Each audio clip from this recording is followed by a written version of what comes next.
এতিয়া আমি অলপ ধান কুটাবলৈ গৈছিলোঁ আজি ৰাতিপুৱাই। সকলোকে গুড মৰ্ণিং, মোৰ অন্যটো বিদ্যালয়লৈ আপোনালোক সকলোকে স্বাগতম জনাইছোঁ। মানে আমি এতিয়া অলপ আগত ধান কুটাব গৈছিলোঁ ৰাতিপুৱা, আপোনাৰ 7টামান বজাতে গৈছিলোঁ। তেতিয়া এইটো অলপ ৰেকৰ্ড কৰা আৰু তো এইটো আপোনালোকক দেখাইছোঁ। কেনেকুৱা লাগিছে চবেই ক'ব। এইটো মোৰ ভাইটি হয়, মোৰ ওচৰত টিউশ্যন কৰিবলৈ আহে। তো ইয়াকে লৈ গ'লোঁ কাৰণ ঠেলাখন আজি আমাৰ নাছিলে, মানে ঠেলাখন কি হৈছিলে, এজন মানুহে লৈ গৈছিলে তো ৰাতি, কালিয়ে নিয়া। তো সেইকাৰণে আৰু চাইকেলখন ঠেলি কৰি আমাৰ ধানখিনি আমি নিছিলোঁ 2 বস্তা, আহিলে খালি 1 বস্তা।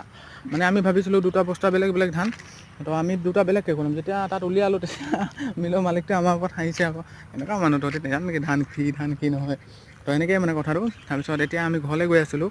এই ঘৰৰ মুখতে এই অলপ মানে কি ক'ম আৰু, ভাগৰি গৈছে নে কি হৈছে আৰু এবাৰ এইফালে এবাৰ সেইফালে যায়, যেনে তেনে পোৱালেগৈ। মই ক'লোঁ গোৰ মাৰি কিনে যেনে তেনে দৰ্জাখন খোল।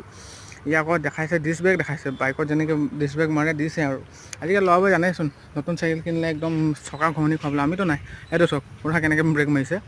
তাৰপিছত এইটো ঘৰ পালোহি আৰু ভিডিঅ'টো অলপ দেৰি কাৰণে তাত ৰখাই মই অলপ আপোনালোকক মানে আমাৰ ফালৰ যোনটো প্ৰাকৃতিক দৃশ্য সেইটো দেখাবলৈ আনিছিলোঁ। কাৰণ এই যে আমাৰ এই ফুলজোপা কি নাম আছিলে আকৌ পাহৰি যাওঁ মই, কি আছিলে গছজোপা নাম ভাইটি? আছিলে আৰু কিবা, আপোনালোকে আজাৰ গছ, সেইটো দেখাবলৈ আনিছিলোঁ। কাৰণ এই বৰষুণ আৰু যেতিয়া অলপ ডাৱৰীয়া কৰি থাকে ন, আমাৰ ফালৰ মানে পথাৰৰ যোনটো মানে মেইন বিউটি সেইটো দেখা পোৱা যায়। আৰু অডিঅ'টো এতিয়া মই ৰেকৰ্ড কৰি আছোঁ আপোনাৰ বৰষুণতে ৰৈছোঁ আপোনালোকৰ কাৰণে। আৰু এইটো চব কেনেকুৱা লাগিছে, ওপৰত ডাৱৰ, তলত পথাৰ আৰু মাজতেই নাহৰ ফুল। নাহৰ নেকি আছে, এতিয়াই গৈছিলোঁ।